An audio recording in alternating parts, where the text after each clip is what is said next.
Season's greetings, Reg viewers. As you can see, it's Christmas, just in case you'd missed out on that one so far. And so it's the time of year when we get to dress the studio up, and I think you'll agree it looks absolutely beautiful. Now, Christmas is also the time of year where it comes around to 11 o'clock, and you're thinking, is it too early for me to sneak off to the pub yet? Will people notice? Well, it is too early, frankly. 11 o'clock is far too early. At least give it until 12, because that means you'll have an hour to work out whether or not you should move to Windows 7, which is, coincidentally, what we're talking about today.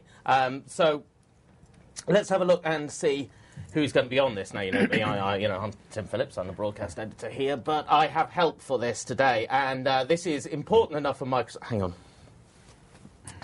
This is important enough for Microsoft. So that, we have two people, not one, we've got two people from Microsoft today. And first, Doug Elsley. Doug, welcome to the studio. Thank you very much. Now, Doug's Christmas, what are you looking forward to? For Christmas, looking forward to the Connect and the kids at Christmas, and just generally having some time off away from work. You've got to Connect, have you? So you can do the little... Yeah, doing the hand movements and gestures and stopping them, even voice movements on films. Hand movements. Yeah, not for Christmas, though, yeah. Fair enough. And joining Doug today, Julianne. Hello, Julianne. Hello, Tim. Welcome to our studio. Same question for you. What about for Christmas? Well, we've got the Xbox Connect at Christmas, so I shall be looking forward to moving the kids off it and getting on it myself. Thing development here, Yeah. isn't there? Yeah, absolutely. I'm surprised that you guys do any work. We just think to mess around with. Yeah. That's it. And also from our old mates, Freeform Dynamics, have you had Andy Bussin blowing up a Christmas tree? If you missed that yesterday, you've got to catch it on the on-demand. And Andy Bussin, but it's time to get the boss, the big man in, Mr. Freeform Dynamics himself, the organ grinder. Yes, it's Dale Vile. Hello, Dale. Hello, Tim. How are you doing? Yeah, fine. Looking forward to a bit of time off over Christmas. Yeah, I think so. No, should be pretty good. I'm working on the business case for the Connect stuff at the moment, but we'll get there. Yeah, I can't see one myself. Yeah. You've got work to do. You've got work to do for us, apart from anything else. Now, simple thing to tell you about the interface is the tab where you ask questions, because that's the most important thing, and forget the rest of it. Do the asking questions bit, because if you don't ask the questions to us, then I might not ask the question to them. You complain about it afterwards, but frankly, it's your fault, it's not mine. And so do that. You can also download the slides there. A couple of the slides today are sort of a bit complicated and intricate and everything, and we've got a couple of extra slides giving you background that we won't be covering today, but you'll also get if you download them. So I recommend that you do that, get them in PDF format, share them with your friends, Christmas present. And yes, let's crack on with this. And so first of all, let's just get this straight. We're not talking about general upgrading today, Julianne. We're talking about Windows 7, just Windows 7. Yeah, I mean, the premise for today is the viewers are most likely to have been contemplating the Windows 7 option, and that they're most likely to be coming from an XP base. So really looking at the sort of the market data, that's what we think most of the viewers are sort of tuning in to see, looking at Windows 7, and a manageable and a secure operating system. It's all very well and good, but what more is there besides that? Well, actually, Dale, I'm sorry, I'm just going to move this tree a minute, because it's just in everybody's way. Oh, that's better. Dale, on the one hand, Red readers, I suppose a lot of them are going to be moving to Windows 7. You were telling me the other day that you had a sneaking regard for Windows Vista, the operating system that never gets talked about anymore. Yeah, I was one of those few people that actually upgraded to Vista and actually put it through its motions. But I try all kinds of things, Tim, to be honest. A little bit of Mac, a little bit of Ubuntu. That's actually true. But but what we're saying today is that the XP to Windows 7, that's what the majority of people... Seriously, we know there are a lot of guys out there in the readership that love their Macs, love their Linux environments. But actually, from a study we did probably about 8 weeks ago, something like that, with the Reg readers, just talking about the way desktops were moving forward, pretty much everyone was telling us they were on XP at the moment, and most of them were saying that the main option they were considering moving forward was Windows 7, not necessarily committed to it yet, which is one of the reasons why we're here today, because there's a lot of interest there, but there's still some questions in lots of people's minds. few people were looking at Linux and Mac, but to be honest, that was very much in the minority. So very much here to talk about that. So, Doug, you're a technical guy here today, and there's what we've got with Windows XP. The people are stuck on Windows XP. Yeah. Is they got something that's been around for quite a long time now. How old is it? About eight years? So it's released in 2001, but obviously 9 years. And then you look into the development cycle before that. So when you start, building an operating system, it's probably designed in sort of 98, 99, 2000. Mm-hmm. So you are looking at a very old operating system, but it's been a stable operating system going through. But I think things have changed and evolved from a hardware point of view, and there's some new functions and features with inside Windows 7 that enable customers to actually benefit from them as well. So we're going to get into those to see if there is a decent sort of business case, because we know certainly from this year, Dale. Let's move you on to because. It's not a regcast without a Freeform Dynamics graph. You've got to have a graph. To be honest. We know that a lot of people, especially over the last couple of years, because of the economy, have chosen to stick at Windows XP. But this shows the migration target is overwhelmingly what we're talking about today. Yeah, I mean, two things on this. Just look at the size of that bottom bar there. That's your XP to Windows 7 bar. If only the rest of your results were that clear. But seriously, if you look within that bar, without going into detail, there are some people that have done it already, actually. There are some people that are kind of putting a toe in the water. Others are just thinking about it, going through, trying to figure out what it means, and then others just know they have to get round to it at some point. They're telling us that when they do, it's going to be Windows 7, and it's just a matter of time. So I think we hear a lot of people talking about exceptions. I know someone who's done this, I know someone who does that. When you actually run the numbers, that's the picture that we're looking at in terms of what's installed out there and where people are going. Generally speaking, now people like to hang on for the first service pack or something like that sort of thing. Again, how old now is Windows? Windows 7's been around for a year and a bit now, hasn't it? And, so now people have had a chance to have a look at it and decide whether or not it's broken or fixed. Yeah. I mean, the feedback we've got from Reg readers and sort of generally from other work that we do is it's pretty well accepted now as being ready for deployment. The question marks with Windows 7 aren't so much around the operating system per se and its readiness at this moment in time. It's more about how do I get from A to B. Mm-hmm. And I have to say that we're not getting a lot of feedback on waiting for Service Pack 1, to be honest. It's in beta now, but to be honest, it's in a way, it's a bogus milestone. And, we have some customers who did actually deploy the release candidate. So, there's confidence in the release to manufacture build. And some stats in the first year, 240 million licenses of Windows 7 were sold as well. So, that's a dramatic entry into the market, and obviously people are wanting this and waiting for it, and that's the fact. Yeah, I mean, I should make jokes, but it must be a relief after this. Yeah, our biggest beta ever. I think 8 million users worldwide. Yeah. Okay, now on the other hand, there are a lot of people who are delaying doing anything about this at the moment, and these are the objections. These are the things that are making sure that people don't do it, and this is information that actually comes from you guys, isn't it, Doug? Yeah, so we have conversations, obviously, with enterprise customers on a regular basis, and this is kind of some of the feedback that we get from the IT departments that are pushing the information back up to the CIO level, or even the CIO back up to the CEO. But really it comes down to getting the organisation aware of what's going on and what the benefits around it. So I think historically we've looked at XP as being a one-size-fits-all cookie cutter that goes through the business, and rather than looking at some of the benefits inside the operating system like we do with Windows 7, such as the Green IT initiative and the flexibility of working and things, then we just need to get that message from the IT people up through the stack so we can actually have that conversation at CEO level. So from your techie perspective, imagine that you weren't working for Microsoft. When you look at these, are they reasonable objections? Yeah, I think so. So organisational buy-in, so again, that comes down from the top down. So they're looking to, you need to put a business case forward to move a company.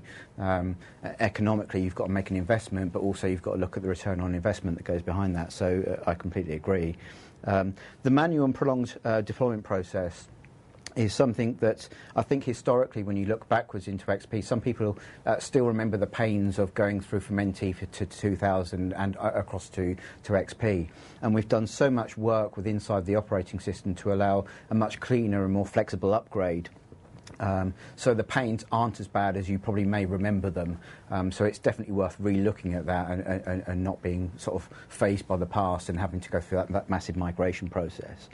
Economically, we can pick them off. The application regression testing, we've seen also that people were trying to get ready for Vista, even though they may not have implemented it. They actually got themselves ready for it. So they've done a lot of regression testing with their applications to make sure that they were ready. And fundamentally, Vista sort of changed the way the operating system worked from a security point of view to make it more secure. And that broke some of the applications. But the users have done a lot of that work and can take advantage of that work by moving forward onto Windows 7. So I think that would be a much reduced process than people probably potentially see it today. Economically, okay, we're in an economic stack, so we all kind of know that. But also, as we'll come on to later, when you start looking at the Gartner stats around managing a desktop, people are spending a certain amount of money on their desktop and maintaining that desktop today. So how can we actually build a business case to refresh the desktop, even if it's at zero cost from a business point of view, but actually enhances the business and the flexibility behind it? So if you're spending the money today, let's look at reallocating that money in a different way. Yeah, I mean, on all of these things, then, actually, we've got a bunch of questions coming in. We know we've got them in. I'm not ignoring you. But a lot of them refer to things we've got coming later on, because we are going to break this down. And we know that it's really worth breaking it down, don't we, Dale? Because here's some of the feedback that you've had from the Reg readers. Yeah. Things that they've been telling us. Yeah, exactly. Well, I mean, the Microsoft experience that we've just had outlined is very consistent with what we're hearing back from Reg readers, actually. I mean, what it boils down to in a lot of cases is, I know Microsoft's made life a lot easier in terms of migrations now, but still desktop migrations do represent risk and disruption. There's always going to be an element of that, whichever way you cut it. So, you know, when IT departments are busy enough anyway, that's always a big consideration. And making a business case and, you know, getting funding through is always a bit of a challenge. And there is a tendency sometimes to think of the operating system in isolation, whereas it's what that represents and what that enables, which is the foundation for this stuff. But it isn't easy to get that across to people. There are a bunch of practical issues and challenges, though, particularly around older applications, older versions of Microsoft software even, that do actually come out from Reg readers. I mean, this is the sharp end. You know, people are actually... Well, this is the day-to-day. This goes down, you know, once your CIO's mandated it, then he's not going to be the bloke who has to stay up all weekend dealing with these sorts of things. What about these particular problems that we've got on this slide then, guys? I don't know who wants to take this on. SP2, SP3, IE6? Do you want to go, Doug? OK, so I guess from an XP Service Pack 2 to Service Pack 3, again, fundamentally there were some changes within inside the operating system, and you need to take a step back and review whether your application stack is going to be beneficial behind that. If you are taking that view today, then there's no reason for you actually to go beyond Service Pack 3 and then start looking at Windows 7 as an alternative to that. So why stay with what you have? Again, a lot of the migration process tools that we've put in place, things like Microsoft Deployment Toolkit 2010, we can now do in-place upgrades. There's a whole load of benefits that enable you to move across to those operating systems very quickly. I think the one on IE6 is we've had a lot of customers that are obviously Windows 7 is going to give you IE8 by default, and they still have some legacy web applications inside their organisation that's going to use IE6. And we're doing a lot of work into making sure that the compatibility layer behind that, but fundamentally there are going to be some ActiveX controls and some applications that fundamentally will not go and run on IE8. So there are plans to help you rewrite some of those applications with some assistance with inside Microsoft, but also we're looking at different methods of providing IE6, so by using terminal services or remote desktop services or using XP mode or MEDV, enables you to give an IE6 experience on Windows 7 where you can still maintain that backwards compatibility that's critical to the organisation. Yeah, one of the points on that previous slide was, I think, lack of knowledge or lack of understanding, something like that. And I think that is a bit of a problem at the moment, because people are assuming that what happened with previous Windows migrations is as it is going to be right now. And I think it is important to acknowledge the work that Microsoft's done around the tooling and just easing that migration kind of process. Yeah. So it's not necessarily as bad as you might think. Having said that, it's no picnic, though. It's no picnic. So we're not going to get away from that risk and disruption point at the top of that slide there. Yeah. I still laugh. It's a question of degree. Yes, I know what you mean. Well, I'm still amused. Right? Trevor, our sysadmin blogger, I've mentioned this before in the Regcast. He did a desktop refresher a few months ago, and he just disappeared off the grid for about 4 days. He got no sleep at all whatsoever. But sometimes, technical people like to get involved and find out what's going on. Sometimes, if you don't go into it, then you don't understand it. So, I think the IT people like to get involved in this stuff as well as making it a seamless upgrade. Right. Okay. Now, no IT conversation is complete without a car metaphor conversation. Yeah. Why do we have a picture of an old car? Shall I take that one? You can go first. We did a bit of research a little while ago looking at the cost of desktops and how it changes by age, and we saw that there comes a point that when things just go off the scale in terms of cost, disruption, risk, the whole thing, and we sat around thinking about it. It's just like an old car, really. I mean, lots of people have had a car that they've loved and cherished for years, and there comes a point when something starts going wrong. Don't sugarcoat it.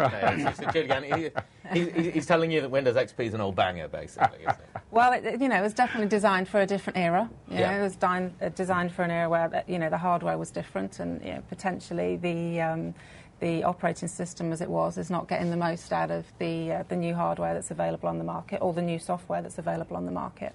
And obviously XP does have a limited lifespan going forward, and it is becoming more and more costly to maintain that environment as time goes on. And also, I guess, the longer you stay on one operating system, you condense the time frame under which you can actually move to the new operating system. So I guess it's a force for change. And I guess as well, then it holds back developing the newer skills that you want, because whilst you're running XP, you have to employ people whose skills are in XP. Yeah. Yeah. And we've had some conversations with organisations where university graduates are coming in and trying to attract the new talent into the organisation, and actually what they're ending up doing is retro training them on XP, so they can go backwards in time. And it's like, well, actually we want to move forward. We want to do remote working. We want to be more mobile, because that's what we're used to. And some organisations are losing people inside their organisation because they haven't got the technical flexibility or the agility inside, using their tools to do their job and be the best inside their job. So we definitely see this as an area where HR could even look at this and make an understanding around how do I get new talent and how do I keep existing talent. Well, that's a chunk of the question that Chris has come in from Chris, talk about this. What's the best way to provide the end-user training at the moment to get people? So you've got a bunch of people on XP who have skills in XP, and we're talking about how there are going to be different skills that are required. Julie, what's Microsoft doing to help them? Okay, so for I guess people who are IT savvy, there's obviously a wealth of resources on things like TechNet and Springboard. In addition to that, there's you can be quite creative on your end-user training, for instance. Things like the 7-second demos that were on TV, there is proper training around those actually on Microsoft.com. It expands it a little bit over and above the 7 seconds. I know people don't have much time out of the office these days, but I don't think we're going to get very much. But there is a wealth of resources on the tips and tricks that can be used for training. I think there's a series of about 8 tips and tricks that can be used for getting users familiar with what will be an updated interface if they're coming from an XP environment. So there is material there. Mm-hmm. No, I've got the slide up. This is this is register reader feedback, isn't it, Dale? About the people who were, how would you say, risk averse? Yeah. Well, yeah, it's. it's basically talking to all register readers, but actually whenever we do these kinds of surveys, we break people down into groups so we can look at the impact of different things. And when you do that by age of desktop estate, the average age of machines, software, what's installed, etc., what you find is there comes a point when all of the costs and risks go through the roof. So help desk costs go through the roof. Older machines, older desktops in general, tend to lead to more end-user help desk calls. They take longer to resolve.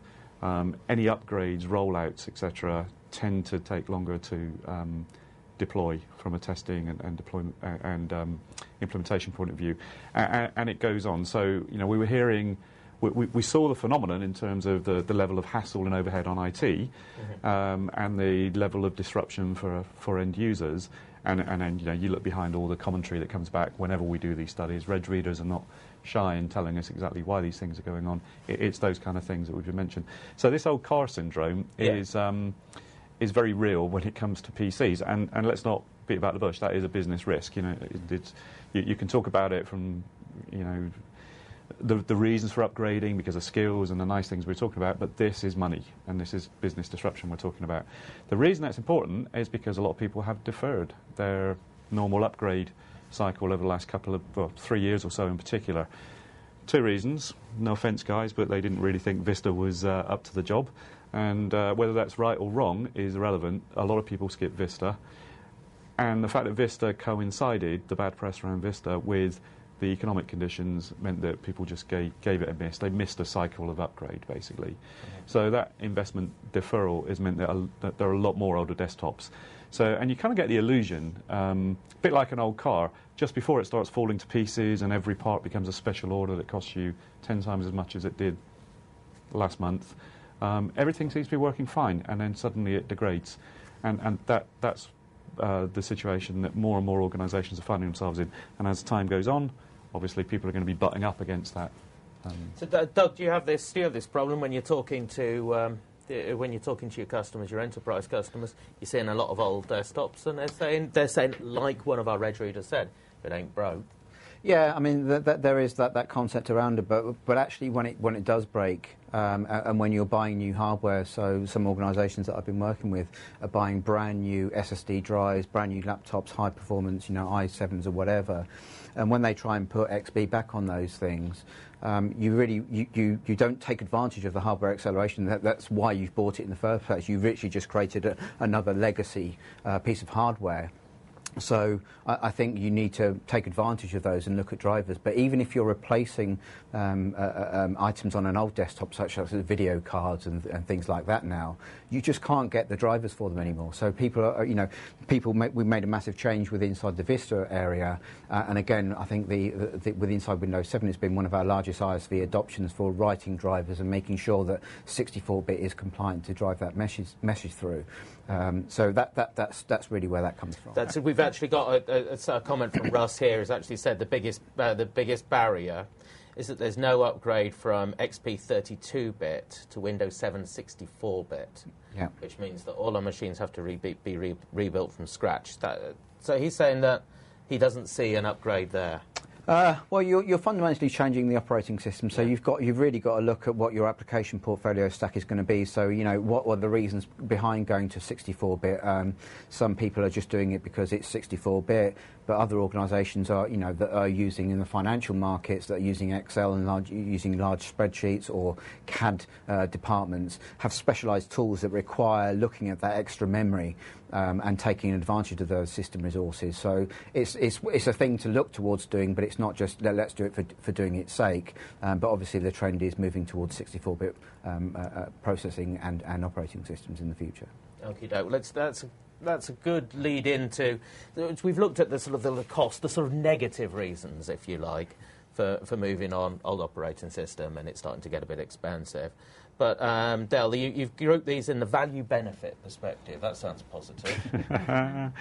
Well, it's just sort of turning it on its head, really. And obviously the first thing is we talked about the sort of risks of ageing stuff, driver availability, ISVs dropping support or going into just maintenance-only mode, that kind of stuff. Yeah.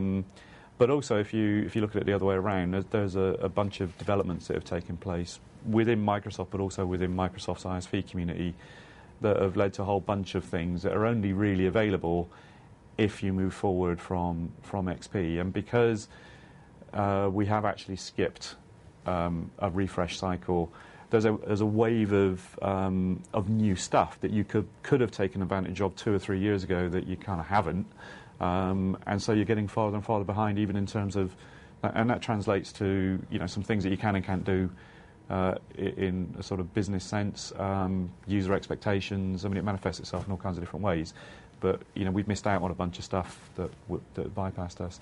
And the other thing is future-proofing, just in terms of, we talked about 64-bit, but generally speaking, as ISVs go through step releases, major releases in terms of their application packages, there's a limit to how much they want to keep those releases backwards compatible with older operating systems.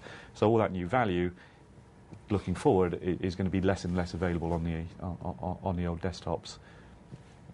So actually, Julie, there's a term I keep sort of barking at you when you use it, but you've got this term, the optimized desktop, that Microsoft's coming up with for this sort of thing, and it's sort of putting Windows 7 inside a sort of a bigger idea of what the desktop should be, isn't it?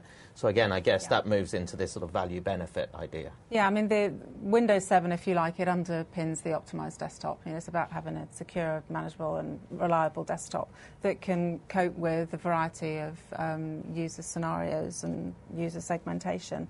But yeah, Windows 7 absolutely underpins it, and to get the most out of the whole architecture and the whole Microsoft stack, really, we're looking at Windows 7 and MDOP alongside that. Okay, so we're going to get we've got some stuff about that later. Can I just make a point? Yeah. The benefits we're talking about here. I mean, we've I think quite often, particularly when you look at Microsoft marketing, a lot of it is around end user benefits, productivity, etc. Yeah. But actually, there's a whole bunch of stuff that was released with the Vista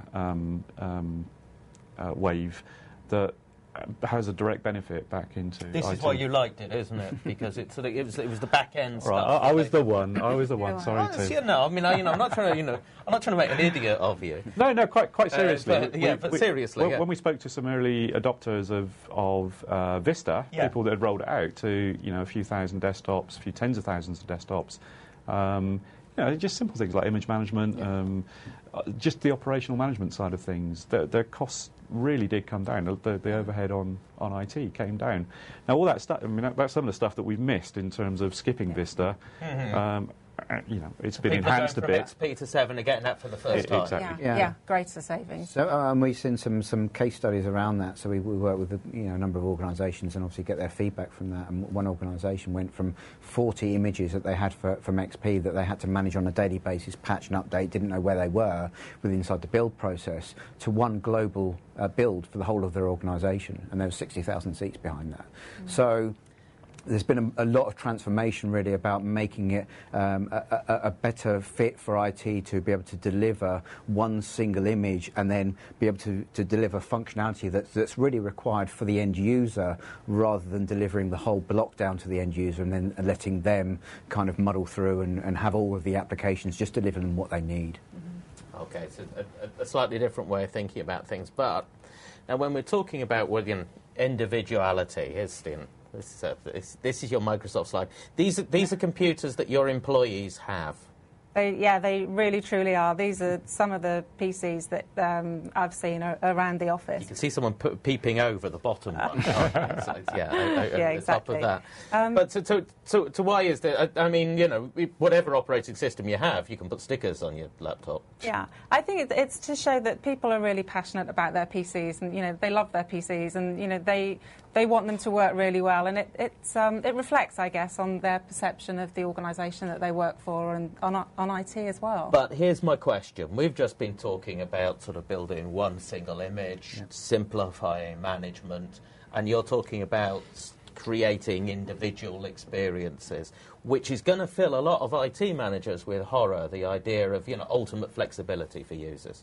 Yeah, I think, again, looking backwards, I think that was always an issue when you start looking at XP and you had to enable administrative mode and power users.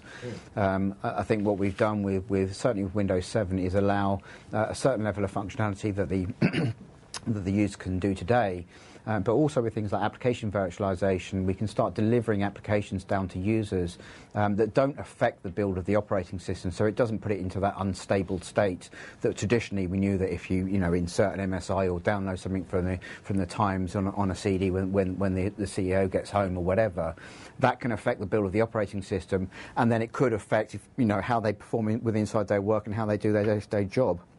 So if we can minimise the effect on the operating system, then it gives us a much better ability to allow for things like consumerisation and being able to own and personalise what you think. Effectively, it's your tool that you use on a daily basis. So why shouldn't you be able to personalise it a little bit more? Dale, consumerisation, big trend for 2011, isn't it? Yeah. Well, it's already starting to happen. You can see the beginnings of stuff coming into the organisation that users are bringing in of their own accord, and it's only going to get worse, I guess, from an IT perspective as you look into 2011, because all this stuff needs managing, doesn't it?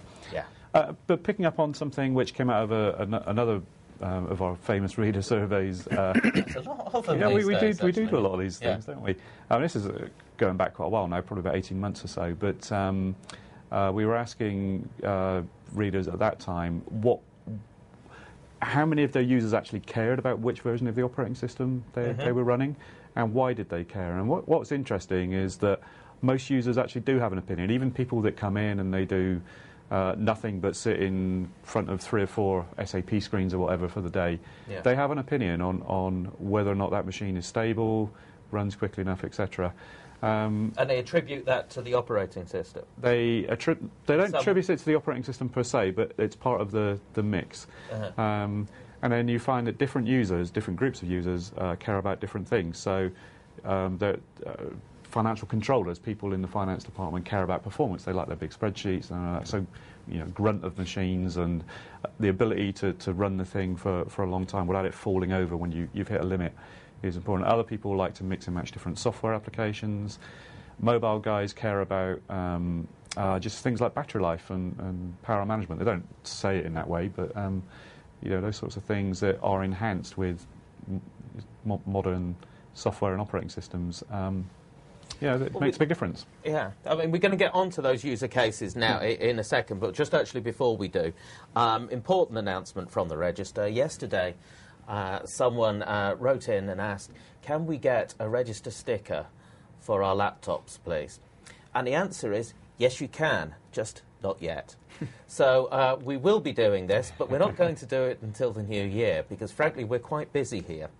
There will, however, be full instructions for how to get your Register sticker when we've actually got around to getting them printed, and instructions for how to apply it to your laptop so that you can join the Regcast Massive and be one of us. Because, after all, it's much better than having a sticker on your laptop which says Geek Nerdy on it, like, for example. Some are proud. Absolutely. Some are proud. I just can't understand why.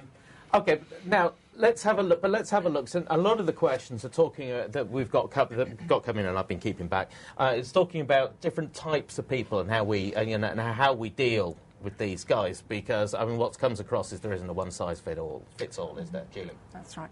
Yeah, I mean, these are some of the main challenges that we're hearing are coming, or sort of the IT department are experiencing. Consumerisation, we've just talked through that. A lot of the end users that an organisation has to service, that they've got greater bandwidth and power on their PCs at home. So, it's a pressure on the IT guys.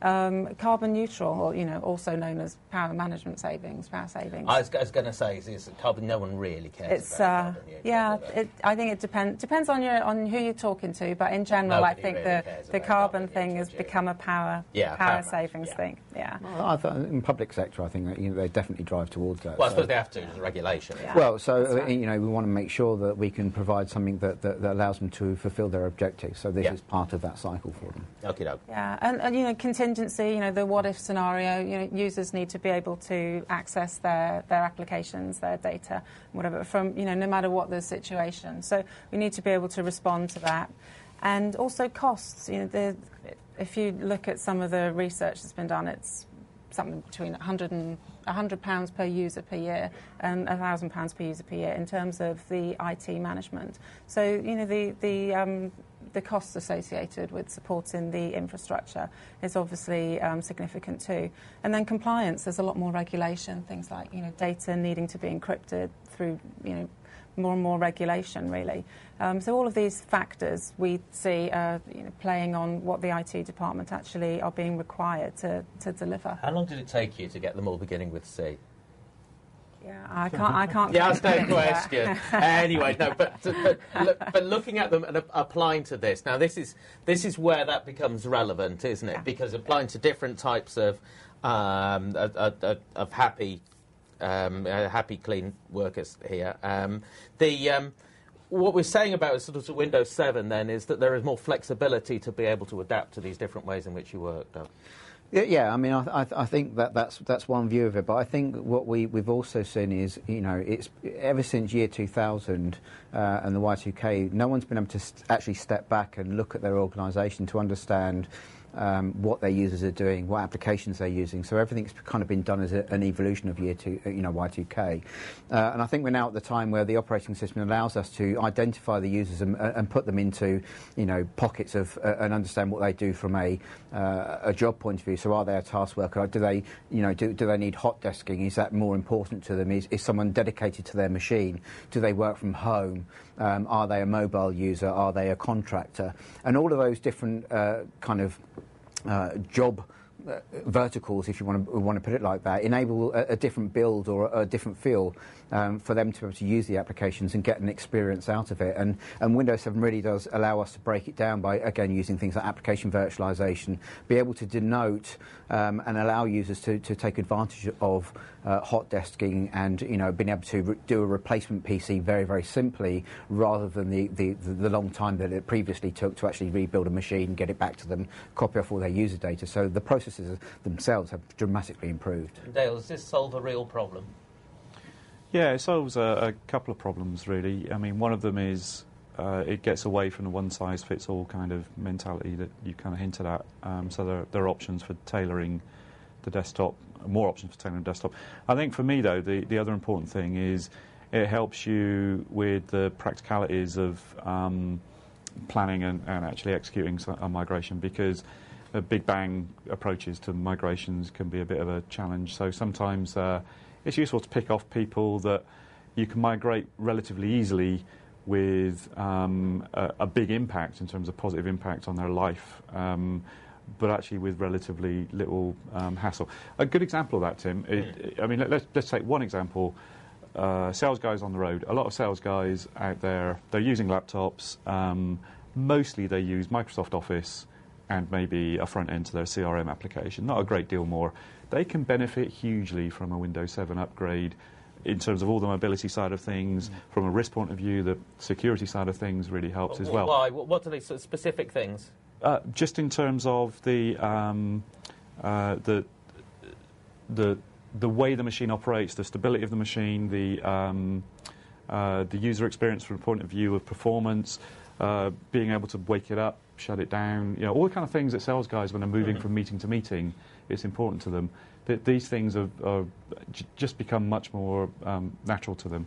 I think it's also the ease of connectivity as well. People expect to get the same experience when they're out on the road as they do, when they're based back at the office as well. Because we actually do have a couple of questions here talking about should we keep doing a big bang Windows 7, everything at the same time? Seems to be a bit of consensus around the table here that could take it in stages. Yeah, I think so. Planning is always going to be part of this, and understanding what you need to do and identifying your users. But also, I think some of the things that have changed really in Windows 7 with things like App Locker and BitLocker and Direct Access, which is they are App Locker and BitLocker are.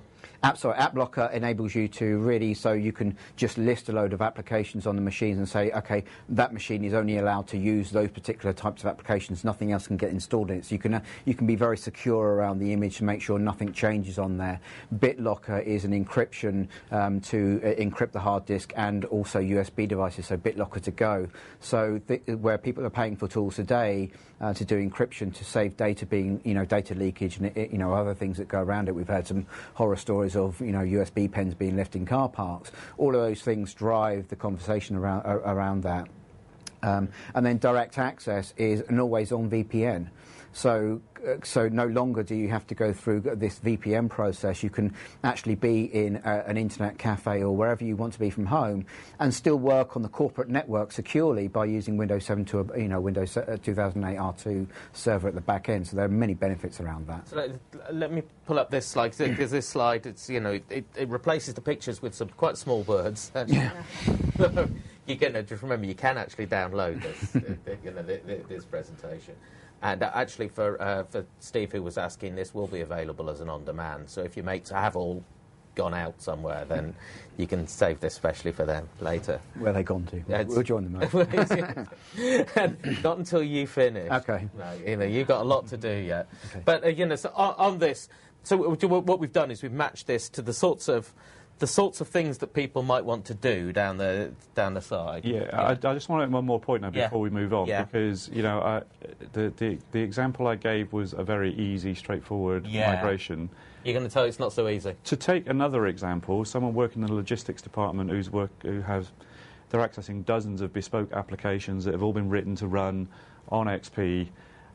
The benefit of moving them forward is kind of borderline questionable necessarily, but they're going to be a nightmare to migrate with all the regression testing and everything else that needs doing. So those guys you might not necessarily prioritise. And I think that's an important point to make.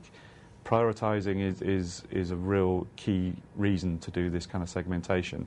I think we're going to be talking more about benefits now, back to benefits. So I just want to make that point. No, I think that is a very good point. And actually, there's also a question here talking about services. Jason's asking about services for application regression testing and things like that. Is there any way that you make that simpler? Well, yeah, I mean, we've got a number of partners that are in that space, so we're not going to get in touch with not going to name names. Get in touch with someone in the channel. So there's an automation approach to this. There is the ability to check the application for its viability to things like Windows 7 to 64-bit to application virtualization.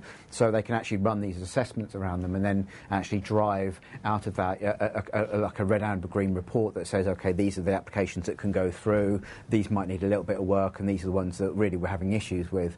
But also on the other side of that is we still have things like XP mode and medv that enables us to run the application in XP, so they can still move forward with their Windows 7 migration, and we can still maintain the operating system functionality and regression. It's a virtualized desktop. Yeah, running underneath, but the users don't have to get involved with the dual start menus by having a second operating system. It's literally just published up to the interface for the user, so they see it as a Windows 7 application, but you know that it's being run on the legacy hardware that it was designed for. So there are options around that. But it's fair what Dale's saying, that one of these things, segmenting who the people are who are using your desktops in your organisation.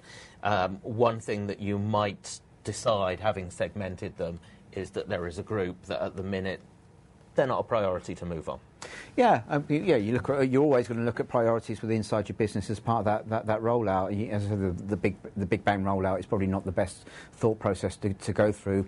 Analyse your business, understand what your users are doing, break them down into the task worker or the office worker scenarios or whatever they are, and then design for them. But you can still maintain one single image in the background. Fine. Now, looking at our grid here, we don't have time to go through all of it, nor would anyone really want us to. But the people look at this at their leisure. But there are any things that you would sort of pull out, that particular where you see a difference between categories and uses? So I think the task workers are some areas that we look at. So these are people that are doing maybe not the same repetitive job on a day-to-day basis, but they're using the same set of applications. And really, they have their own user data, and that's what today ties them to their actual physical machine, is their user data is held locally. So with things like folder redirection in Windows 7 and being able to manage and deliver applications on the fly using application virtualization, hot desking is a real reality now. So you can actually just sit at any desk, log in, still get your same user experience, still get your same data, still get your same applications. So we're seeing that as a really big area for where organisations are starting to, rather than give them a fixed asset, allow them to roam between them. And we're seeing more and more of mobile workers and home workers. So if you start to look at contingency plans, and we've got the snow coming, and us in the UK can't cope with the snow. So a lot of people will be working from home. So how can you create a business as usual continuity behind allowing users to either use things like terminal services, remote desktop services, VDI, all the other good things that go with that? There's no one size that fits all, but you can still run your business and keep business as usual. And I think those are the main areas that we look at. Just a quick question coming in from Bobby there. MedV, what is it? MedV, Microsoft Enterprise Desktop Virtualization as the full term. So what MedV is again, the ability to take an XP image and effectively bury it underneath the Windows 7 operating system and allow you to display those applications back up to the user. So they can still use legacy applications that still require and won't migrate over to Windows 7, but will still allow you and assist you to migrate to Windows 7. But you can still keep your legacy applications and again, keeping the business ticking over. Yeah. Dale, are there any other particular sweet spots that you'd pull out, or non-sweet spots? What we find is that when we go through this with people, it's more the process that's the important thing of just thinking about how your users are segmented. Well, I'm kind of jumping to conclusions here, really, and you're saying actually go through a process first. Yeah, I think so. Well, no, I think so. You have to, because I think the danger is, we've tried it ourselves. If you present a sort of canned segmentation to people, they'll say, okay, that's a good starting point, but actually, those guys are the same as far as we're concerned. And no, those guys don't use that many applications, therefore they don't really fit into your bucket, and so you need to go through it really. Because that leads us on here to this is your slide about the scoping and planning, because there is always a big question. The questions always come in, and got them today as well. Where do we start on this? It's a big mapping exercise, really. Understand your users, top left. Understand the options that are available to you. So you've got your XP environment. Get up to speed on Windows 7, the virtualization options there. If it's relevant to you, Mac, Linux, all that kind of stuff, you've got that. So just understand what the strengths and weaknesses are of the different deployment options. You're going to have some migration costs and practicalities to consider, because some of your user segments will be running hundreds of applications, others will be running a handful. The cost of migrating that particular user segment will be impacted by that, for example. And then where you're trying to end up is a kind of almost a sort of cost-benefit analysis down in the bottom left of which users we're going to start with. We'll move on from there to there and then there, and ultimately we'll move the whole estate forward, or as much as makes sense, but mixing and matching options as we go. So I think that mix and match approach is actually... Is this kind of like the same sort of scoping and planning exercise people would have done for XP back in the day, or for any other migration? Yeah, yes and no. I think because there are a lot more options now, both in terms of Windows and non-Windows, but also within Windows there are a lot more options. Yeah. Different types of virtualization, plus a sort of continuation of traditional desktops. And even with traditional desktops, as we were saying, there's a lot of options now for configuring things by user in a much more manageable way. So the fact that you can now do things cost effectively that are a little bit more specific to different groups of users means that it's a lot more worthwhile going through that and making sure that you've got that mapping properly understood. Yeah. Especially, and Judy, if you want to talk about the proof of concept program where they can, download and... I was about to ask, is there something where you can help people get started? Yeah, so there's, again, on TechNet Springboard, and I think it's one of the calls to action on the very, very final slide, you can download a lot of the material. Give away what we've got on our final slide. It won't be a surprise. You can actually download the materials that will assist you in a migration, and it's some of it's white paper, some of it's video form. But there are various channel partners as well who are offering those sorts of proof of concepts as well. But I would say a key theme to them all is really about the segmentation of the users to plan for the deployment, and the prioritisation as well. Some may benefit more than others and move more quickly than others. And sometimes it might be department by department as well, rather than just user by user. So it varies really, but does tend to be a gradual process that requires planning. You might actually have simple things like, for a group of users, you want to deploy the next big release of a particular enterprise application, but actually there are some prerequisites to take advantage of some of the features that you're looking to take some benefit from there, and therefore you have to migrate those guys before you can do the big ERP migration or whatever it happens to be that you're looking at. So those kind of things, you can. That's a case-by-case basis. Now, I mentioned your optimised desktop earlier on. Spoilt the surprise a little bit, didn't it? But here we are. This is what does the optimised desktop look like? I'm looking at the slide. I still don't quite know what the optimised desktop looks like. Okay, so I think if we took a step back and looked what the legacy PC and organisational laptop was. We almost term this as bricks and mortar, where everything is glued together. So the operating system is glued to the hardware that the users and the applications are stuck in. So everything is, when you try and take one chunk of that out, it's very, very difficult and puts it into an unstable state. So migrations are very, very difficult. So what we've tried to do with this is really look at industry standards and best practice and use things like simple stepping stones through user segmentation, so taking the user data and taking some of the functionality in Windows 7 and 2008 R2 by doing folder redirection. So previously people used to do roaming profiles, and we all know some of the issues that come up behind roaming profiles, profile corruption and huge amounts of data going backwards and forwards. It's a question about that.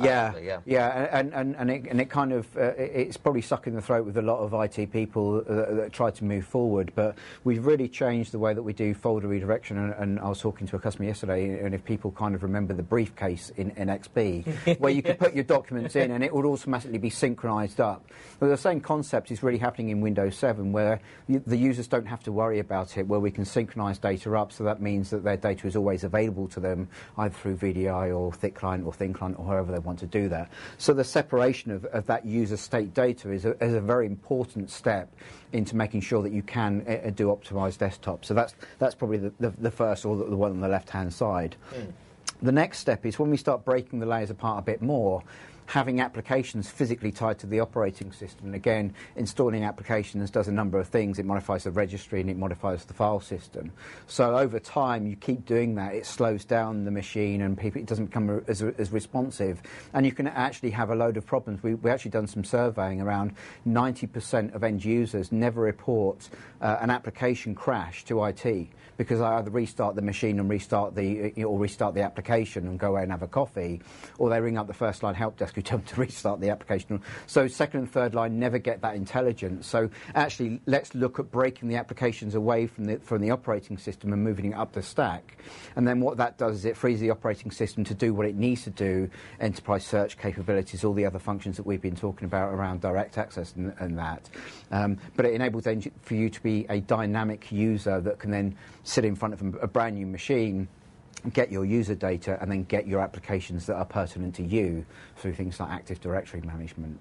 And I think then as we step forward and move forward into the future, we've had discussions, and especially on the register last week or a couple of weeks ago, we were talking about virtualization and VDI, and what does that mean? So how do we take an existing stack and actually take the operating system away from the hardware? That means that I can now come in from home, or I can now remote into different organisations. Are you saying the quite big thing that more desktop virtualization is inevitable and will become a standard way of using your desktop? Ultimately, it may do, but what some people are making the mistake of doing is actually taking their existing thick client desktop and moving it up into the server infrastructure. And you're not actually fixing the problem of I like to use the term transform the desktop. So how can you take the desktop from where it is today to make it easily available to all types of user? If you take that hard disk and just put it up onto a server, okay, you've eliminated the back-end problem, but you've still got the manageability problem, you've still got the stack of the applications, you've still got all of those components that have problems, and there are costs associated with having massive amounts of storage. You just relocated your problem and bumped up your network costs as a result. Dylan, when we do surveys with the Reg readership, a lot of people don't really see the benefit of a desktop virtualization approach at the moment. No, and I think that's because the slide we have here, it actually takes a bit getting your head around. And, But I think it is important. If you kind of step back a little bit and you look at what this slide is saying, There's a general principle in IT, which is the more you centralise, the more you can control, the less hassle it is for the IT guys, and you can quite often reduce costs. But obviously, you centralise too much, you start to impact the user experience. And in the past, with things like, Citrix, MetaFrame, if you go back far enough to the old nomenclature, it was a case of all or nothing. You either ran your desktop on the server or you ran it on the client. And I think what this is saying is, look, let's break the problem down into pieces. You've got your operating system, you've got your applications, your user data, and your user state. What did your desktop look like when you last logged into it? And we can now selectively move these, not in an all-or-nothing way, to a central location, or at least centrally manage them. So that means that we can centralise as far as we can without disrupting the user experience too much. And in fact, sometimes when you centralise, you can actually provide more flexibility back to users, particularly around hot desking and that kind of stuff. But the whole point is you kind of centralise what makes sense to centralise in the context of a particular type of user. And that principle is not one that's been open to IT before around desktops. So this is a really big thing to spend some time to get your head around it, because it is worthwhile. And I think also when you start looking at that, and you're right, people are looking at centralisation and management around that. But taking this tiered approach to actually separating out what you think, it allows you to be, from my personal perspective, I can log onto a laptop, I can log onto a terminal server session, I can be VDI. It doesn't matter what I do, I still do my work. And that's the most important part, is I drive my functionality. So it's actually turning it from being device-centric to more people-centric, to make sure that your users are working in the flexible way that they want to be working. And we're starting to see more and more flexible working coming into probably HR discussions as well. OK, guys, now in the last couple of minutes we got left, there's some more resources which shorten the links on, so you can start going to them right now. But some of these resources that are going to help people get started on this. Julie, what have we got here? OK, so top of the list, we've got the self-service proof of concept, which is what we were talking about. Mentioned that one earlier. It really is. Start making the business case. A lot of resources to make the business case, and also to show a bit of how-to as well, and video and white paper to take a look at. The next one is, if anybody's looking for information around making a business case, there is some information on a white paper from Forrester, which is up there on the site as well. Mm-hmm. There are various partners ready to go on this. The channel partners that we're working with are contactable via the link that we have here. Mm-hmm. And a lot more about the optimised desktop, what it is, and how you can achieve it, available as well. Great, excellent. And as you see here, this is not the end of the story. There's going to be another Regcast about this coming after Christmas. Don't worry, you can relax now until after Christmas.